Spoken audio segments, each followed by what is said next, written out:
तासून काढला आणि महाराजांकडे आले आणि म्हणाले, महाराज आता दुसरी हिरकणी खाली नाही जाऊ शकणार. महाराज म्हणले, काही देऊ का? इंदुलकर म्हणले, नाही. 6 जून 1674 छत्रपती शिवाजी महाराजांचा राज्याभिषेक झाला.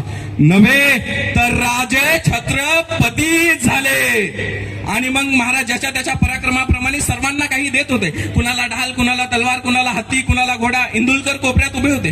महाराज म्हणले, इंदुलकर काही हवंय का? इंदुलकर म्हणले, नाही महाराज, जेव्हा तुम्ही जगदीश्वराच्या मंदिराच्या दर्शनाला जाल आणि पूर्वेच्या दिशेनं बाहेर पडाल ना, तेव्हा मी तुम्हाला काहीतरी मागणार आहे. आणि महाराज जगदीश्वराच्या मंदिराच्या दर्शनाला गेले आणि पूर्वेच्या दिशेनं बाहेर पडत असताना इंदुलकर हातामध्ये एक दगड घेऊन उभे होते.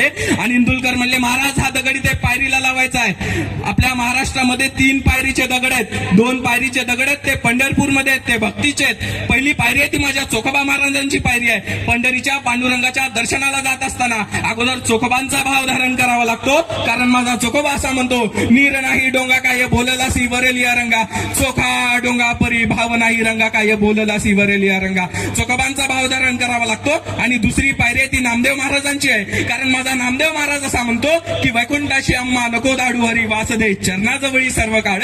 भगवंता आम्हाला वैकुंठाला नाही यायचं, तुझ्या पायरीचा चेहरा करून टाक. उद्या लाखो भगवंताचे भक्त येतील आणि त्यांच्या पायाची धूळ आमच्या मस्तकावर पडेल. आणि तिसरी पायरी आहे ती सेवेची आहे, ती रायगडावर आहे. आणि ती पायरी आम्हाला एवढाच संदेश देते की सेवेचे ठाई तत्पर हिरोजी इंदुलकर.